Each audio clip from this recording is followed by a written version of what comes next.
Java मध्ये default constructor विषये विद्यमानेऽस्मिन् पाठे भवद्भ्यः स्वागतम् पाठेऽस्मिन् वयम् डिफॉल्ट् कन्स्ट्रक्टर विषयम् तथा कन्स्ट्रक्टर रचनाविधानं च ज्ञास्यामः वयमत्र उबुन्तु वर्जन 1110 जेडीके 16 एक्लिप्स 370 च उपयुञ्ज्महे पाठमिमम् अनुसर्तुं भवन्तः जावा मध्ये एक्लिप्स उपयुज्य क्लास तथा क्लास ऑब्जेक्ट च रचयितुं जानीयुः न चेत् तत्पाठार्थम् अधो निर्दिष्टं जालपुटं पश्यन्तु www.spoken tutorial.org इन्स्टेन्स् वेरियेबल् इतीमानि इनिशियल् कर्तुं कन्स्ट्रक्टर इतीदम् उपयुञ्जन्ति नूतन ऑब्जेक्ट् रचना यदा सम्भवति तदा कन्स्ट्रक्टर काल् च सम्भवति वयमधुना कन्स्ट्रक्टर इतीमानि जावा मध्ये कथं डिफैन् भवन्तीति पश्यामः एक्लिप्स मध्ये पूर्वरचितां studentजव इति जावा सञ्चिकाम् उद्घाटयामः स्टुडेन्ट् क्लास् मध्ये वेरियेबल् द्वयं डिक्लेर् कुर्मः तदर्थम् इन्ट् roll number सेमिकोलन् अपि च स्ट्रिंग नमे सेमिकोलन् इति टङ्कयतु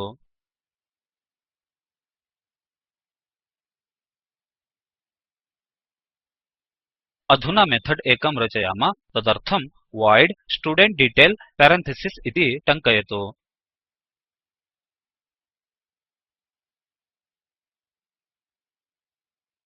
कर्लि ब्रेकेट् मध्ये system dot out dot println bracket मध्ये roll number इति टङ्कयतु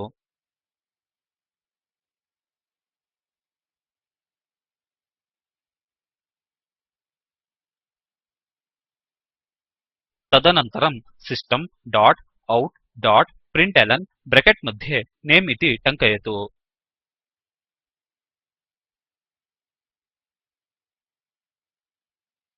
अधुना मेन् मेथड् मध्ये मेथड् इदं काल् कुर्मः तदर्थं ऑब्जेक्ट् एकं रचयित्वा मेथड् काल् कुर्मः स्टुडेन्ट् स्पेस् ऑब्जेक्ट् नमे स्तु समं न्यू स्टुडेन्ट् इति टङ्कयतु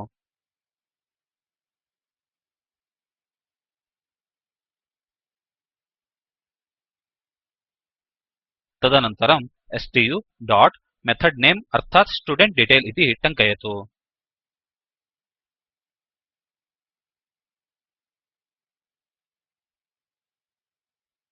सञ्चिकां रक्षयित्वा रन् करोतु वयं 0 तथा नुल् इति फलिते प्राप्नुमः इन्ट् वेरियेबल् roll number इत्यस्य डीफॉल्ट् मूल्यार्थम् अर्थात् शून्यार्थम् इनिशियलैज्ड् अस्ति तथा स्ट्रिंग नमे अस्य डीफॉल्ट् मूल्यार्थं नुल् इत्यस्मै इनिशियलैज्ड् अस्ति अस्माभिः कन्स्ट्रक्टर एकमपि न रचितं चेत् डीफॉल्ट् कन्स्ट्रक्टर अस्य रचना सम्भवति डीफॉल्ट् कन्स्ट्रक्टर तु पैरामीटर् रहितं वर्तते तत्तु इन्स्टेन्स् वेरियेबल् इतीमानि तेषां डीफॉल्ट् मूल्यार्थम् इनिशियल् करोति वयमधुना कन्स्ट्रक्टर एकं डिफैन् कुर्मः स्टुडेन्ट् इति टङ्कयित्वा पेरन्थिसिस् स्थापयतु कर्लि ब्रेकेट् उद्घाट्य पिदधातु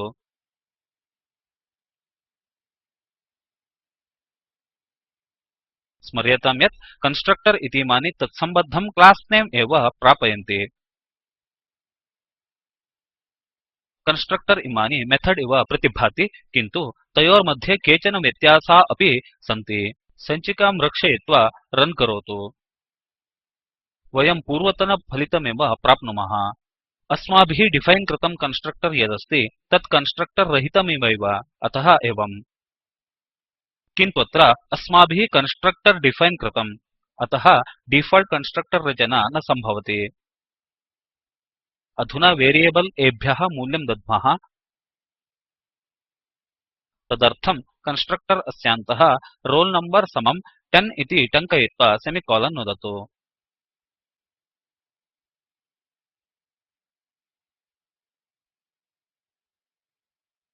तथा नमे समं डबल कोट्स् मध्ये रामन् इति टङ्कयित्वा सेमिकोलन् नुदतु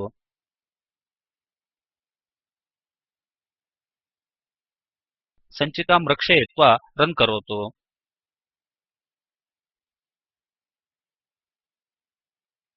वयं फलिते roll number अस्य मूल्यं 10 अपि च नमे अस्य मूल्यं रामन् अस्तीति पश्यन्तः स्मः कन्स्ट्रक्टर अनेन इन्स्टेन्स् फील्ड इनिशियलैज् कृतम् अधुना मेथड् तथा कन्स्ट्रक्टर अनयोर्मध्ये व्यत्यासं पश्यामः कन्स्ट्रक्टर् इमानि रिटर्न् टैप् रहितानि सन्ति किन्तु मेथड्स् रिटर्न् टैप् युक्तानि वर्तन्ते कन्स्ट्रक्टर् तु न्यू आपरेटर् उपयुज्य काल् भवन्ति किन्तु मेथड्स् डाट् आपरेटर् उपयुज्य काल् भवन्ति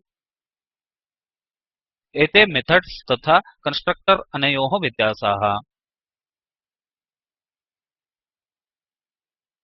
पाठेऽस्मिन् वयम्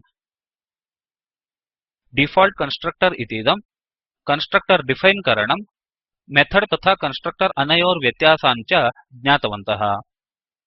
स्वावलोकनार्थम् एम्प्लॉयी इति वेरियेबल् युक्तं क्लास् रचयित्वा वेरियेबल्स् तानि फलिते दर्शयितुं मेथड् रचयतु अपि च क्लास् अस्मै कन्स्ट्रक्टर् एकं रचयतु स्पोकन् ट्युटोरियल् प्रोजेक्ट् विषये इतोप्यधिकं ज्ञातुं कृपया अधोविद्यमानं विडियो पश्यन्तु httpspoken tutorialorg/what is a spoken tutorial एतत् स्पोकन् ट्युटोरियल् प्रोजेक्ट् इत्यस्य सारांशं दर्शयति यदि भवतां समीपे उत्तमं बैण्डविड्थ नास्ति तर्हि एतत् अवचित्य पश्यतु स्पोकन् ट्युटोरियल् टीम् पाठमिमम् उपयुज्य कार्यशालां चालयति ये ओनलाइन् परीक्षायाम् उत्तीर्णतां यान्ति तेभ्यः प्रमाणपत्रमपि ददाति अधिकविवरणार्थं contact@spoken tutorial.org इति अणुसङ्केते सम्पृच्यताम् spoken tutorial project talk to a teacher इति परियोजनायाः भागः अस्ति इमं प्रकल्पं राष्ट्रियसाक्षरता मिशन् इति संस्था आईसीटी म्हृद् भारतसर्वकार इत्यस्य माध्यमेन समर्थितवती अस्ति अधिकविवरणार्थं spoken tutorial.org/nmeict intro इत्यत्र पश्यन्तु वयं पाठस्यान्तं प्राप्तवन्तः धन्यवादाः अनुवादकः प्रवाचकश्च विद्वान् नवीन् भट्टः विनपत्तनम्